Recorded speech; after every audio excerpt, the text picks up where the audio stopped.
Est-ce que vous aussi, vous êtes tétanisé à l'idée de vous retrouver seul avec vos peurs? Parce que moi, je surmonte toujours mes peurs lorsque je suis entourée de gens qui me donnent confiance, qui me montrent l'exemple, mais seul c'est une autre histoire. À la base, j'ai acheté un vélo pour rouler avec mes potes, mais si je n'en ai jamais fait seul, ce n'est pas par manque d'envie, c'est par peur. Peur de crever, peur de me faire renverser, peur d'avoir une fringale, peur de trouver le temps long, peur de me retrouver sur un chemin de VTT sans issue, peur de tout.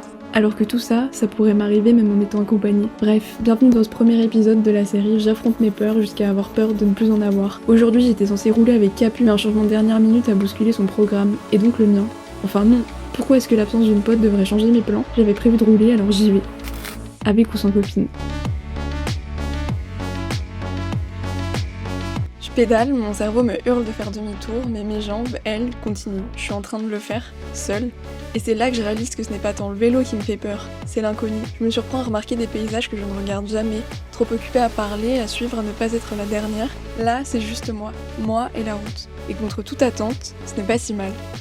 On pense souvent que la peur est un mur, quelque chose qui nous arrête, qui nous immobilise. Mais là, je réalise qu'elle est plutôt un compagnon de route, un murmure permanent, un obstacle intérieur à apprivoiser.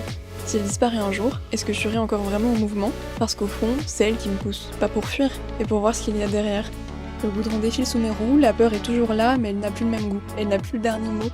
Et moi, je continue de pédaler. Je me fais bouffer